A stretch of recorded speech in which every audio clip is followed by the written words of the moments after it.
Hello everyone, welcome to SK tutorial. आप सभी में से कुछ कैंडिडेट के रिक्वेस्ट पर हमने लाया है लास्ट मोमेंट में प्रिपरेशन स्ट्रेटेजी प्लान के बारे में एक ऑडियो लेक्चर। इसमें हम लोग समझेंगे कि लास्ट मोमेंट में आप लोग किस तरह से प्रिपरेशन कर सकते हैं इंडियन ऑयल में जो नोटिफिकेशंस आई हुई है नॉन एग्जीक्यूटिव पोस्ट के लिए। दोस्तों, जैसा कि आप लोग जानते हैं, जूनियर इंजीनियर के लिए अलग अलग बेसिकली ब्रांच वाले कैंडिडेट अलग अलग डिविजन्स के लिए अप्लाई किए हैं फॉर्म को। फॉर्म आया है रिफाइनरीज डिवीजन में भी और फॉर्म आया है बेसिकली आपका पाइपलाइन डिवीजन में भी। तो दोनों डिवीजन में जूनियर इंजीनियर के वैकेंसीज आए हैं। कौन कौन से ब्रांच वाले एलिजिबल हैं आप सभी लोग जानते हैं। इलेक्ट्रिकल इंजीनियरिंग वाले, इलेक्ट्रिकल एंड कम्युनिकेशन इंजीनियरिंग वाले, इसके बाद इंस्ट्रूमेंटेशन इंजीनियरिंग वाले, और एक लास्ट है ट्रिपल ई जिसको हम लोग इलेक्ट्रिकल एंड इलेक्ट्रॉनिक्स इंजीनियरिंग वाले कैंडिडेट कहते हैं। तो बेसिकली इतने ब्रांच के कैंडिडेट एलिजिबल हैं फॉर्म को अप्लाई करने के लिए। अब बहुत सारे ऐसे भी पोस्ट हैं जूनियर इंजीनियर के जिसमें कि अप्लाइड इंस्ट्रूमेंटेशन इंजीनियरिंग करके लिखा हुआ है। आप सभी लोग जानते हैं इस अप्लाइड का मतलब होता है कि वो सभी इंजीनियरिंग के ट्रेड जो कि उस ट्रेड के नाम में या इंजीनियरिंग की ब्रांच में इंस्ट्रूमेंटेशन इंजीनियरिंग आता हो। जैसे अगर मैं बोल दूं अप्लाइड इलेक्ट्रिकल इंजीनियरिंग वाले कैंडिडेट एलिजिबल हैं। अप्लाइड इलेक्ट्रिकल इंजीनियरिंग वाले, इसका मतलब क्या है कि इलेक्ट्रिकल एंड इलेक्ट्रॉनिक्स वाले भी एलिजिबल हैं, इलेक्ट्रिकल वाले भी एलिजिबल हैं, इलेक्ट्रिकल एंड कम्युनिकेशंस या इलेक्ट्रॉनिक्स एंड कम्युनिकेशंस वाले भी एलिजिबल हैं। यानी कि उन्हें उस ब्रांच में इलेक्ट्रिकल टर्म आना चाहिए अगर आप अप्लाइड इलेक्ट्रिकल का बात कर रहे हैं तो, राइट। तो इस तरह से अलग अलग पोस्ट वाले कैंडिडेट, अलग अलग ब्रांच वाले कैंडिडेट डिफरेंट डिफरेंट जेई की पोस्ट के लिए एलिजिबल हैं फॉर्म को अप्लाई करने के लिए। तो इस ये सभी चीजों को मैं डिस्कशन इस वजह से कर रहा हूं ताकि आपको पूरा क्लियरिटी के साथ है समझ में आ सके कि आपको प्रिपरेशन किस तरह से करनी है इस एग्जामिनेशन का। देखिए दोस्तों, आप लोग देखे होंगे कि ये सभी ब्रांच के लिए जो है एक ही बैच बनाई गई है आप सभी के लिए और एक ही तरह के सैंपल पेपर प्रोवाइड किए जा रहे हैं आप सभी को, चाहे आपका ट्रेड इलेक्ट्रिकल है या फिर इंस्ट्रूमेंटेशन है या फिर कम्युनिकेशन इंजीनियरिंग है यानी कि इलेक्ट्रॉनिक्स इंजीनियरिंग है। तो सैंपल पेपर सबको एक ही तरह के मिल रहे हैं सॉल्व करने के लिए। इसके पीछे वजह यह है कि जो इस बार वैकेंसीज आए हुए हैं, आप सभी को पता है कि इस बार जो वैकेंसीज आए हैं वो कंबाइंड वैकेंसीज हैं। दोनों डिवीजन के वैकेंसीज को ऐड करके निकाली गई है, पहला बात। दूसरा बात क्या कि अलग अलग पोस्ट के लिए जो वैकेंसीज है उसके लिए अलग अलग ब्रांच वाले कैंडिडेट एलिजिबल हैं। जैसे आप लोग देखे होंगे पाइपलाइन डिवीजन में जूनियर इंजीनियर ब्रांच वाले कैंडिडेट के लिए इलेक्ट्रिकल वाले भी एलिजिबल हैं, इलेक्ट्रॉनिक्स वाले भी एलिजिबल हैं, और कहीं कहीं पे इलेक्ट्रॉनिक्स वाले भी एलिजिबल हैं। और किसी किसी पोस्ट पे तो ऐसा भी है कि basically instrumentation and control engineering वाले भी कैंडिडेट एलिजिबल हैं, इलेक्ट्रॉनिक्स वाले भी एलिजिबल हैं, है ना। इलेक्ट्रॉनिक्स ईसीई का लीजिए उसको, या फिर ट्रिपल ई का लीजिए, वो भी एलिजिबल हैं। तो यानी आप देख रहे हैं कि किसी किसी पोस्ट के लिए 3 ब्रांच वाले कैंडिडेट एलिजिबल हैं। क्या ये तीनों ब्रांच वाले कैंडिडेट के लिए सेपरेट क्वेश्चन बनेंगे? तो इसका जवाब है नहीं। जूनियर इंजीनियर के पोस्ट के लिए जो नोटिफिकेशंस आई हुई है इसके लिए बेसिकली यूनिवर्सल पेपर को रेडी किए जाएंगे। अब ये यूनिवर्सल पेपर का मतलब क्या है, इसको आराम से समझिएगा अच्छे से। यूनिवर्सल पेपर का मतलब होता है वैसा पेपर जिसमें कि क्वेश्चन पूछेंगे हम इलेक्ट्रिकल से भी, हम क्वेश्चन पूछेंगे इलेक्ट्रॉनिक्स कम्युनिकेशन से भी, हम क्वेश्चन पूछेंगे इंस्ट्रूमेंटेशन से भी, हम क्वेश्चन पूछेंगे इंस्ट्रूमेंटेशन एंड कंट्रोल इंजीनियरिंग से रिलेटेड भी। यानी कि बेसिकली हम पूछेंगे सभी ट्रेड के क्वेश्चंस को। तो क्या ये सही में मतलब आप सभी के साथ ये सही चीजें होगी कि सभी ट्रेड से क्वेश्चन पूछेंगे? तो मैं कहूंगा बिल्कुल ये सही चीजें होगी और यही चीजें आपको एग्जामिनेशंस के टफनेस लेवल को कम कर देता है। कहेंगे सर क्या बोल रहे हैं आप? देखिए दोस्तों, एक्चुअल में है क्या कि जब यूनिवर्सल पेपर को रेडी की जाती है तो एक बातों का ध्यान रखा जाता है। कहेंगे सर क्या? देखिए, आपने इलेक्ट्रिकल इंजीनियरिंग मान के चलिए आपका ब्रांच रहा होगा। क्या ब्रांच रहा होगा? Electrical engineering. तो आपने क्या क्या पढ़ा होगा? सर्किट थ्योरी या नेटवर्क थ्योरी तो पढ़े होंगे आप लोग, है ना। सर्किट थ्योरी या फिर नेटवर्क थ्योरी आपने पढ़ा होगा।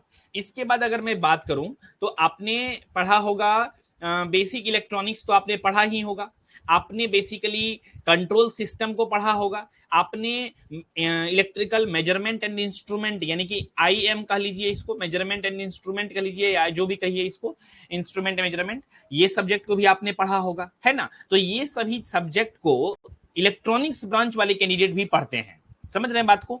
और यहां पर कंट्रोल सिस्टम भी आपने पढ़ा होगा, जो कि हमने यहां पर लिखा है, सिग्नल सिस्टम के बारे में बेसिक इंफॉर्मेशन होगी। तो ये सभी पेपर क्या है, बेसिक लेवल के पेपर हैं। और ये सभी ऐसा सब्जेक्ट है जो कि ऑलमोस्ट इलेक्ट्रिकल वाले, इलेक्ट्रॉनिक्स वाले और इंस्ट्रूमेंटेशन वाले भी कहीं ना कहीं पढ़े होते हैं। मे भी कुछ सब्जेक्ट इधर उधर हो सकते हैं थोड़ा बहुत एक आध सब्जेक्ट में, लेकिन जनरली जो होता है आपका जो रहता है। तो जब भी यूनिवर्सल पेपर को रेडी की जाती है तो इस तरह के पेपर से आपका क्वेश्चंस को रेडी करी जाती है। अब बात करते हैं कि क्या आपने ये पेपर को बेसिकली, सभी पेपर को तो अच्छे से अगर नहीं पढ़ा है, अगर आपका बेसिक कॉन्सेप्ट क्लियर नहीं है सभी सब्जेक्ट का, तो क्या आप एग्जामिनेशन को क्वालिफाई नहीं कर सकते हैं। तो चलिए एक नजर हम डालते हैं इसके सिलेक्शन प्रोसेस पे, क्वेश्चंस के लेवल पे, और कैसे आपको प्रिपरेशन करनी चाहिए इन सभी चीजों के बारे में। दोस्तों देखिए, जो ये आपका जूनियर इंजीनियर का जो नोटिफिकेशंस आती है IOCL में नॉन एग्जीक्यूटिव पोस्ट के लिए, जब भी नोटिफिकेशंस रिलीज होती है, इसमें एक्सपीरियंस जो वाले कैंडिडेट ही फॉर्म को अप्लाई करते हैं। अब आप लोग अगर पाइपलाइन डिवीजन में अप्लाई किए हैं तो चलिए ठीक है, आप लोग फ्रेशर्स होंगे, और फ्रेशर्स हैं तो अभी जस्ट आपने डिप्लोमा को कंप्लीट किया होगा और फॉर्म को आपने अप्लाई कर दिया है। बीटेक वाले तो इसके लिए एलिजिबल है नहीं, तो आप सभी को पता है ही, तो सिर्फ डिप्लोमा तो मान के चलता हूं मैं, फ्रेशर्स होंगे या फिर 1 या 2 साल का गैपिंग होगा, लेकिन आपके पास वर्क एक्सपीरियंस नहीं है, इसीलिए पाइपलाइन डिवीजन में आपने अप्लाई किया होगा। और रिफाइनरीज डिवीजन में अगर आप अप्लाई किए हैं तो आपके पास एक्सपीरियंस भी होगा। तो देखिए जनरली आपका जितने भी कैंडिडेट होते हैं एक्सपीरियंस होल्डर, उन सभी का पढ़ाई से रिश्ता नाता थोड़ा सा टूट चुका होता है हल्का फल्का। तो कह सकते हैं पढ़ाई से रिश्ता नाता टूटने की वजह से उसको इन डेप्थ सब्जेक्ट का नॉलेज ऐसे भी नहीं रहता है। इन जनरल मैक्सिमम कैंडिडेट के बारे में मैं बातें कर रहा हूं, 1-2 को छोड़ सकते हैं, या फिर 100 कैंडिडेट में 5 कैंडिडेट को छोड़ सकते हैं, लेकिन मैक्सिमम का स्थिति क्या रहता है कि पढ़ाई से लिंक टूट जाने के बाद बहुत ज्यादा डेप्थ में नॉलेज माइंड में नहीं रह पाती है। इस सिचुएशंस में क्या होता है कि बेसिक क्वेश्चन भी अगर वो पूछते हैं, कौन, IOCL, तो बहुत सारे कैंडिडेट नहीं बना पाते हैं, जिस वजह से इस एग्जामिनेशन का कट ऑफ नहीं जा पाता है, बहुत ज्यादा कट ऑफ नहीं जाता है। अब अगर आप लोग कहीं इधर उधर आलतू फालतू वेबसाइट को देख करके आए हैं, या फिर यूट्यूब वीडियोस कहीं किसी और चैनल का देख लिए हैं जो सिर्फ व्यूज बढ़ाने के लिए यूट्यूब पे बेसिकली वीडियोस को डालते हैं, तो बेसिकली मैं कुछ नहीं कर सकता फिर आपके साथ। लेकिन मैं अगर रियलिटी आपसे शेयर करूं, सच्चा इंफॉर्मेशन शेयर करूं, तो इस एग्जामिनेशन में याद रखिएगा अनरिजर्व कैटेगरी का जो गया है कट ऑफ पिछले साल, वो 50 गया है, इससे ज्यादा नहीं गया है। मतलब 40 से 50 के बीच में रहा था कट ऑफ, आउट ऑफ 100। तो देखिए कट ऑफ बहुत ज्यादा नहीं जाता है। तो अगर आप, और नेगेटिव मार्किंग भी नहीं है इस एग्जामिनेशन में, तो अगर आपका लक साथ देता है ना, अगर स्मार्ट वे में अगर आप तुक्का भी लगाते हैं, तो चांसेस हो सकते हैं आपके सिलेक्शंस का। लेकिन रुक जाइएगा, आप सभी को पता है कि ये कॉम्पिटिटिव एग्जामिनेशन है, और इस बार नंबर ऑफ कैंडिडेट भी ज्यादा बढ़े हैं, और थोड़ा सा क्वालिटी ऑफ कंटेंट भी इस बार बढ़ा है, हमने भी दी है, सैंपल पेपर दिया है, आप सभी को सॉल्व भी कर रहे हैं। तो डेफिनेट सी बात है, थोड़ा सा कंपटीशन इस बार बढ़ सकता है। तो मेरा अनुमान है कि 60 तक जा सकता है इस बार, इस साल का टफ अनुमान है। मे भी हो सकता है 50 से रह जाए, लेकिन 50 से 60 के बीच में रहने की मेरा पॉसिबिलिटी है कि इतना रह सकता है इस साल का, जो बेसिकली आपका देखने को मिलेंगे कट ऑफ। लेकिन कट ऑफ तो एक बेसिक जस्ट आइडिया दे रहा हूं कि आपको एक टारगेट लेके चलना है कि इतना अच्छे से इतना मार्क्स लाने के लिए आपको इस तरह से प्रिपरेशन करनी है। अब देखिए दोस्तों, आपको 60 नंबर का लगभग में मैं मान के चल रहा हूं कि कट ऑफ जाएंगे, तो इसके लिए आपको एक प्रिपरेशन स्ट्रेटेजी को फॉलो करनी होगी। चलिए मैं थोड़ा सा यहाँ पर और डिटेल में आप सभी को समझाने की प्रयास करता हूं, ताकि आप लोग अच्छे से लास्ट मोमेंट में रिवीजन कर सकें और अपना सफलता को इस बार जो है ना सिलेक्शंस की चांसेस को बहुत ज्यादा हाई कर सकें अपना। देखिए दोस्तों, टारगेट है आपका, तब टारगेट कितना होना चाहिए, टारगेट होना चाहिए 60+ मार्क्स आपको लानी है हर हाल में, चाहे वो जैसे हो। ठीक है, तो कैसे कैसे लानी है, आप सभी को पता है इस एग्जामिनेशन में टेक्निकल से जो होते हैं 75 मार्क्स के क्वेश्चन पूछे जाते हैं, और नॉन टेक्निकल सेक्शन जो होते हैं, नॉन टेक्निकल सेक्शन से आपका बेसिकली 25 क्वेश्चन पूछे जाते हैं। और ये 25 क्वेश्चन जो होते हैं ये बेसिकली आपका 2 पार्ट में बटा हुआ होता है। 15 मार्क्स के होते हैं जनरल एप्टीट्यूड, और आपका जो बेसिकली इधर का जो पार्ट होता है सब्जेक्ट का, वो कितने मार्क्स के होते हैं, 10 मार्क्स के होते हैं, आपका जीके हो जाते हैं या फिर जीएस हो जाते हैं, जीएस हो जाते हैं या फिर करंट अफेयर्स बेस्ड क्वेश्चन हो जाते हैं। ठीक है, तो आपको बेसिकली इस तरह से टारगेट करनी है। अब देखिए टेक्निकल सेक्शंस में जितना हमने कंटेंट आपको दिया है उसको आप अगर अच्छे से कर लिए हैं, जैसे कि देखिए ध्यान से समझिएगा, यहाँ पर बहुत सारा सब्जेक्ट को हमने नाम लिखना भूल भी गया था, जैसे कि यहाँ पर एनालॉग इलेक्ट्रॉनिक्स से क्वेश्चंस आते हैं, डिजिटल इलेक्ट्रॉनिक्स से ज्यादा आते हैं, एनालॉग से कंपेरिजन डिजिटल से भी ज्यादा आते हैं। तो डिजिटल इलेक्ट्रॉनिक्स और एनालॉग इलेक्ट्रॉनिक्स से जो भी क्लासेस हमने प्रोवाइड किया है उसको अच्छे से देखिए, ऑब्जेक्टिव क्वेश्चन जो हमने कराया है वो देखिए। इलेक्ट्रिकल वाले बच्चे जो हैं ऊपर ऊपर से इलेक्ट्रिकल मशीन का जो एमसीक्यू क्वेश्चन के क्लासेस अपलोड हुए हैं उसको देखिए, इलेक्ट्रिकल मशीन के और पावर सिस्टम के जो क्लासेस अपलोड किया गया है उसको भी देखिए, पावर सिस्टम का। यहाँ पे देखिए इलेक्ट्रॉनिक्स वाले बोल सकते हैं या इंस्ट्रूमेंटेशन वाले बोल सकते हैं सर हम क्या, हम मुझे भी इलेक्ट्रिकल और मशीन और पावर सिस्टम पढ़नी होगी, तो मैं कहूंगा बिल्कुल आपको एक बेसिक आइडिया रखने के लिए आपको पढ़नी होगी, क्योंकि पेपर यूनिवर्सल वाला पेपर रेडी होगा। इस वजह से आपको बेसिक आइडिया, मतलब डेप्थ में मैं पढ़ने नहीं बोल रहा हूं, आपको बेसिक आइडिया रखना जरूरी होगा। जैसे पावर सिस्टम ही पढ़ रहे हैं तो पावर का कैसे जो होगा जनरेशन होता है इलेक्ट्रिसिटी का, कैसे फिर ट्रांसमिशन होता है, कैसे डिस्ट्रीब्यूशन होता है, इन चीजों के बारे में आपको जानकारी रखने की बहुत ज्यादा जरूरत है, जो कि यहां से आपको ऑब्जेक्टिव क्वेश्चंस एमसीक्यू क्वेश्चंस दिख सकते हैं। जैसे कि पूछ देंगे क्वेश्चंस आपसे कि बताइए इलेक्ट्रिकल एनर्जी जो है वो कितने वोल्ट पे जनरेट होता है, तो 11 केवी पे जनरेट होता है, ये आप सभी को पता है। फिर स्टेप अप ट्रांसफार्मर लगा करके उसको स्टेप अप किया जाता है, बढ़ाया जाता है वोल्टेज को, फिर ट्रांसमिट किया जाता है उसको, फिर स्टेप डाउन किया जाता है, फिर उसको बेसिकली मोहल्लों सड़क स्ट्रीट में उसको भेजा जाता है। तो ये सब चीजें बेसिक बेसिक बातें हैं, कितना कितना वोल्टेज पे ट्रांसमिशन लाइन कितने टाइप का होता है, short transmission line, long transmission line, है ना, और मीडियम ट्रांसमिशन लाइन, फीडर क्या होता है, सब स्टेशन क्या होता है, बेसिक आइडिया आपको एटलीस्ट रहनी चाहिए as a electrical engineering student या फिर इलेक्ट्रॉनिक्स इंजीनियरिंग स्टूडेंट, जो भी हैं आप, एक बेसिक आइडिया आपको रखना जरूरी होगा, क्योंकि यूनिवर्सिटी पेपर में आपको क्वेश्चन देखने को मिल जाते हैं आपको। ठीक है, और इलेक्ट्रॉनिक्स वाले बच्चे स्पेशल थोड़ा सा फोकस कर सकते हैं बेसिक इलेक्ट्रॉनिक्स पे, जिसमें कि आपका ट्रांजिस्टर आ जाता है, सेमीकंडक्टर आ जाता है ना, डायोड्स आ जाते हैं, डिफरेंट डिफरेंट टाइप्स के डायोड्स को अच्छे से रिवीजन कर सकते हैं, उसका वर्किंग प्रिंसिपल को, थायरिस्टर को, रेक्टिफायर को, सब कुछ चीजों को देख सकते हैं। ऐसे हमने एमसीक्यू क्वेश्चन में दिया है, तो लास्ट मोमेंट में आपको क्या करना चाहिए, ये सभी टॉपिक को पढ़ना चाहिए। तो देखिए जब तक एडमिट कार्ड नहीं आते हैं तब तक आप लोग सभी चीजों को पढ़िए, जितने भी चीजों को हमने बताया है, जितने भी कंटेंट को हमने दिया है, अच्छे से आराम से पढ़िए। ठीक है, जैसे ही एडमिट कार्ड आएंगे आप अपना स्ट्रेटेजी को चेंज करिएगा। क्या करिएगा, सैंपल पेपर आपने, उम्मीद करता हूं मैं, जितना भी सैंपल पेपर आप सभी को दी गई है सारे सैंपल पेपर को आप सभी ने क्या किया होगा, सॉल्व कर लिया होगा। नहीं किए हैं तो फटाफट से उसको कंप्लीट करिए, 1 से लेकर के 10 सैंपल पेपर तक आप लोगों को दी गई है, 10 सैंपल पेपर को अच्छे से फिनिश करिए और इसी को रिवाइज करिए। देखिए दोस्तों, revision is the key of success, में बार बार क्लास में बोलता हूं आप सभी को, रिवीजन जितना करेंगे चांसेस आपका सिलेक्शन के उतना हाई रहेंगे, इसीलिए रिवीजन पे ज्यादा फोकस करिएगा rather than collecting the too much information from everywhere। समझ रहे हैं बात को, जहां तहां से कंटेंट के पीछे खाली भागना नहीं है, जितना दे रहा हूं मैं इतना को ही अच्छे से रिवीजन करिए और यकीन मानिए आपका सिलेक्शन होगा। मैं इतना आप सभी को बोल सकता हूं कि जितना कंटेंट आप सभी को दिया गया है ईमानदारी से अच्छे से करिए। एमसीक्यू क्वेश्चंस अगर आप चाहें तो एक्स्ट्रा और कहीं से लगा सकते हैं, जैसे आपका अगर बहुत तीव्र इच्छा है तो आरके राजपूत का इलेक्ट्रिकल वालों के लिए बेसिकली ऑब्जेक्टिव बुक आता है, अगर आपको इच्छा है करने का, अगर बुक है तो आप लगा सकते हैं, अदरवाइज बहुत ज्यादा मैंडेटरी नहीं है, इट्स ये आपका ऑप्शनल है, चॉइस के मामले में है। अदरवाइज सैंपल पेपर को अच्छे से प्रैक्टिस करिए, रिवीजन करिए। और मैं आप सभी के लिए अभी प्लान ही बना रहा हूँ, सियोरिटी के साथ गारंटी नहीं दे रहा हूँ, लेकिन मैं जो है सोच रहा हूँ कि आप सभी के लिए फाइनल में जब एडमिट कार्ड इशू हो जाएंगे तो टेस्ट पेपर 1 यानी कि मॉक टेस्ट पेपर 1 और मॉक टेस्ट पेपर 2 मैं आप सभी के लिए बनाने का बेसिकली टीम को निर्देश देने वाला हूं। और जो है टीम हम लोगों का है वो मॉक टेस्ट पेपर 1 और पेपर 2 बनेगा, उसको आप लोग फाइनली दे दीजिएगा एक बार, ताकि आप सभी को पता चले कि कितना मार्क्स आप लोग ला सकते हैं। उसमें कंप्लीट आपका यूनिवर्सल पेपर जैसा एग्जामिनेशन में दिखेंगे उस तरह के आपको बेसिकली गाइड किए जाएंगे। तो आई होप आपने सभी चीजों को समझा होगा। किसी भी तरह का डाउट है, क्वेश्चन है, कंफ्यूजन है तो डेफिनेटली आप लोग जो है हमसे पूछ सकते हैं बेसिकली चैट सेक्शंस में, है ना। तो इस तरह से आप लोग को अब जो है बेसिकली मुझे चैट देखनी होगी आप सभी का, अगर किसी ने कोई कमेंट को भेजा होगा तो, और चैट में अगर देखूंगा तो स्क्रीन शायद यहाँ से विजिबल मतलब हट जाता है, लेकिन मैं कोशिश करता हूँ स्क्रीन बेसिकली दूसरा कुछ आ जाए स्क्रीन पे, और मैं जो है बेसिकली आपको देख के बताता हूँ। अगर चैट में किसी भी कैंडिडेट ने कुछ भी डाउट पूछा है तो मैं एक बार फटाफट से पिक कर लेता हूँ। अभी ऐसे टोटल लाइव कैंडिडेट जो है 6 हैं।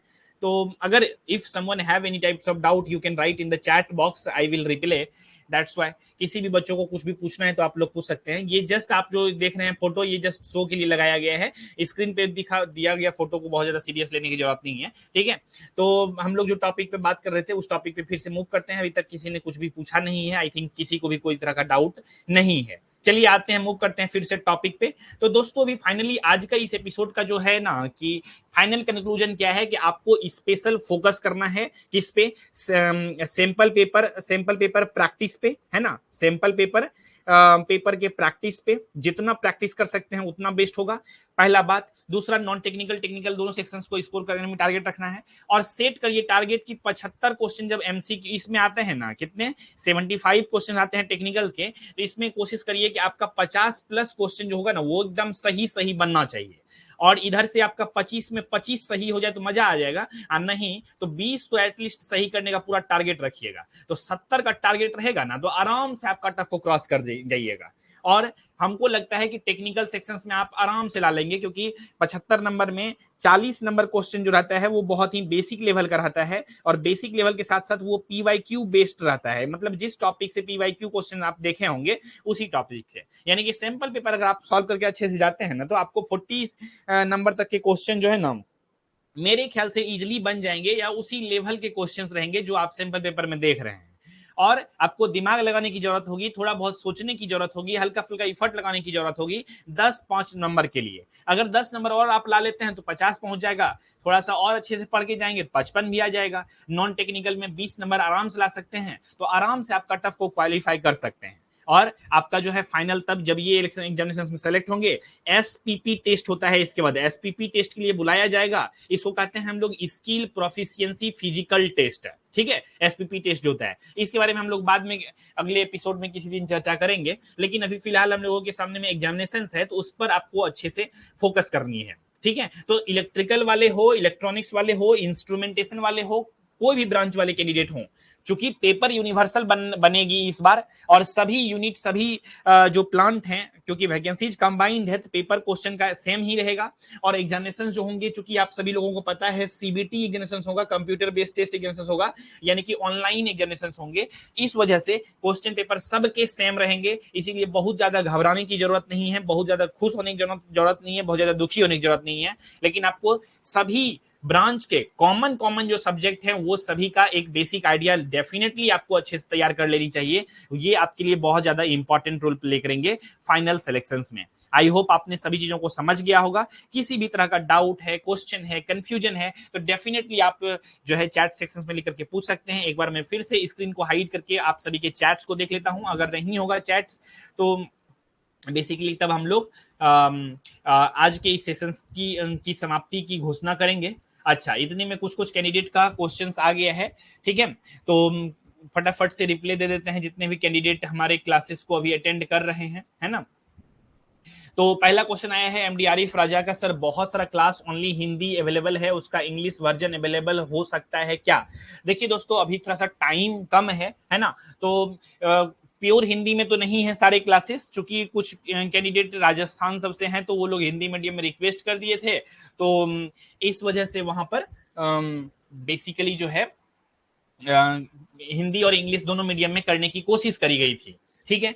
इसके बाद नेक्स्ट क्वेश्चन आता है, फॉर एग्जांपल इंस्ट्रूमेंटेशन क्लास जो है ओनली हिंदी में अवेलेबल है। अच्छा, इंस्ट्रूमेंटेशन के लिए अगर क्लासेस हिंदी में अवेलेबल है तो इंस्ट्रूमेंटेशन के जैसे कुछ इंपॉर्टेंट टॉपिक होते हैं ना, जैसे कि ब्रिज से रिलेटेड व्हीट स्टोन ब्रिज हो गया, मैक्सवेल इक्वेशंस ब्रिज हो गया, ठीक है।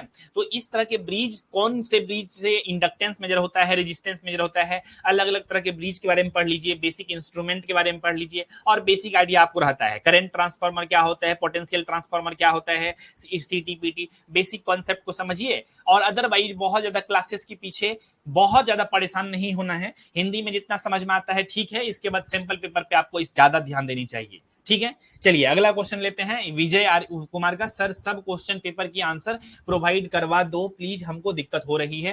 तो आंसर्स जो है नए सैंपल पेपर जितने भी मॉडिफाई हुए हैं उसके आपको सैंपल पेपर बेसिकली मिले हैं, और जो सेल ओसीडीटी का आपको सैंपल पेपर मिले हैं वो मिले हैं एक्स्ट्रा क्वेश्चन आपको प्रैक्टिस करने के लिए। तो वो खुद से आंसर्स को उसका ढूंढिए, खुद से क्वेश्चंस को करिए, आंसर्स को उसका गूगल पे सर्च करके उसका खुद से आंसर लीजिए। पहले अपने से उस सेट को बनाइए। जो सेल वाला एग्जामिनेशन का प्रैक्टिस करने के लिए आपको क्वेश्चन दी गई है, वो lots of number of question के कलेक्शंस आपको दिए गए हैं, उसको सॉल्व करिए। देखिए आपको उस क्वेश्चंस में कितने क्वेश्चंस आपको खुद से आता है, उसको सॉल्व करिए। इसके बाद जो जो क्वेश्चंस नहीं बनता है उसको सर्कल करके छोड़ दीजिए, और बाद में उस क्वेश्चंस के आंसर को आप गूगल करके अच्छे से खुद से उसका आंसर्स को निकालिए और चेक करिए। इससे होगा कि सेल्फ टेस्ट आप ले सकते हैं अपने से खुद का। ठीक है, चलिए आगे बढ़ते हैं। अगला क्वेश्चन है एमडी आरिफ रजा का, और आईओसीएल की total refinery with capacity and it's decisions के बारे में एक वीडियो बनाइए। ओके ठीक है, इसके बारे में हम लोग ट्राई करेंगे कि वीडियोज एक बने, total refineries with capacity and it's decisions के बारे में। बहुत ज्यादा रिलीवेंट तो नहीं है, लेकिन ठीक है देखेंगे, बहुत ज्यादा एक बार सोच लेंगे इसके बारे में। सब क्वेश्चन पेपर की आंसर की भेज दो, और ज्यादा से ज्यादा सैंपल पेपर विथ आंसर की। खाली कंटेंट के पीछे मत भागिए, कुछ नमूने ऐसे, फिर यही सब कैंडिडेट से हमको गुस्सा उठ जाता है कि सब सैंपल पेपर भेज दो और ज्यादा से ज्यादा सैंपल पेपर को भेजो आंसर की के साथ। मतलब ज्यादा से ज्यादा खाली आपको सैंपल ही पेपर के पीछे परेशान होना है। और मैं इतना गारंटी के साथ कर सकता हूं कि जितना क्वेश्चंस आपको सैंपल पेपर दी गई है उसमें अगर अभी वीडियो को ऑन करके आपसे पूछा जाएगा आंसर्स, तो एक भी सैंपल पेपर का आंसर पूरा अच्छे से नहीं दे पाएंगे। इतना मैं बोल सकता हूं चैलेंज के साथ। ठीक से अच्छे से जितना दी जाती है उसको अच्छे से करना नहीं है, खाली कंटेंट के पीछे भागना है। थोड़ा बहुत मैं डांट देता हूं आप सभी को ऑनलाइन क्लासेस में, मैं नहीं चाहता हूं कि बेसिकली सिर्फ कंटेंट के पीछे भागें। देखिए दोस्तों, मीडियम भले ही ऑनलाइन में है, लेकिन फील ऑफलाइन वाला मैं दे रहा हूं आप सभी को। मैं नहीं चाहता हूं खाली कंटेंट के पीछे भागिए, जितना दे रहा हूं उसको अच्छे से करिए, उसको अच्छे से डाइजेस्ट करिए, मोर देन सफिशियंट है। आपसे ज्यादा टेंशन मुझे होती है कि मेरे बैच में कैंडिडेट जुड़े हुए हैं, तो ज्यादा से ज्यादा सिलेक्शन कैसे हो हमारे बैच के कैंडिडेट का, कितना ज्यादा से ज्यादा सिलेक्शन हो, और जितना ज्यादा सिलेक्शन होगा आप सभी का उतना ना हम लोग का खुशी मिलेगा जी। तो आप लोग ज्ञान देने लगते हैं तो फिर बड़ा बेकार सा चीजें लगने लगता है, झूठ मूठ का, है ना। तो थोड़ा सा ये सब चीजों को कंट्रोल करिए, भावनाओं में बहने की ज्यादा जरूरत नहीं है। ठीक है, आई होप सभी चीजों को समझ गए होंगे। तो ये था एक ओरिएंटेशन क्लास। तो अभी लास्ट मोमेंट में जब तक एडमिट कार्ड नहीं आता है आपको रिवीजन पे फोकस करना है। ठीक है, एडमिट कार्ड जैसे ही आ जाएंगे सिर्फ सिंपल पेपर, प्रैक्टिस सेट और मैक्सिमम ज्यादा ज्यादा क्वेश्चन के सॉल्यूशंस को करने पे फोकस करनी है। तो आई होप आप सभी ने सभी चीजों को समझ गया होगा। किसी भी तरह का डाउट है, क्वेश्चन है, कंफ्यूजन है, तो उसको बेसिकली आप लोग जो है चैट सेक्शंस में लिख करके पूछ सकते हैं। अदरवाइज हम लोग मिलेंगे अगले सेशंस में, इसी तरह से लाइव सेशंस करेंगे एक आध बार, और एक आध बार क्या till the examination, I don't know कितना बार करेंगे, लेकिन हाँ डेफिनेटली एक बार और लाइव सेशंस तो प्लान बनाएंगे ही। लेकिन हो सकता है एक बार से ज्यादा बार भी आ जाए एग्जामिनेशन से पहले, ताकि आप सभी के डाउट, क्वेश्चन, कंफ्यूजन को इसी तरह से क्लियर करते रहें और आप सभी को इस तरह से गाइड करते रहें। तो दोस्तों आप सभी लोग अच्छे से लास्ट मोमेंट में क्या करना है, आप सभी को रिवीजन बहुत अच्छे से करना है, और जो भी क्लासेस आप सभी को दिए गए हैं उसको अच्छे से खत्म करिए, फिनिश करिए। और जब तक एडमिट कार्ड नहीं आते हैं सिलेबस को फिनिश करने पे ज्यादा फोकस करिए, है ना। सिलेबस खत्म, बस आपका सभी चीजें ठीक ठाक रहेगी। और यूनिवर्सल पेपर चूंकि बनेंगे तो सभी सब्जेक्ट को, सभी चीजों को देखिए। इलेक्ट्रिकल का है सब्जेक्ट, इलेक्ट्रॉनिक्स का है सब्जेक्ट, इस पे ज्यादा ध्यान नहीं देना है, आपको ध्यान देना है कि आपको सब कुछ पढ़ना है। ठीक है, और जो पीडीएफ दिए गए हैं आपको, बहुत सारे फॉर्मूला के नोट्स वाला पीडीएफ सब दिए गए हैं, वन लाइनर वाला, उसको भी अच्छे से डाइजेस्ट करिएगा, उसको अच्छे से पीजिए। ठीक है, वहां से भी बहुत सारे एमसीक्यू क्वेश्चन बन सकते हैं। ठीक है, तो चलिए आई होप आप सभी चीजों को समझ गए होंगे। रखते हैं आज के इस एपिसोड में बस इतना ही, मिलेंगे बहुत जल्द ही अगले एपिसोड में। तब तक के नमस्कार, जय हिंद, वंदे मातरम।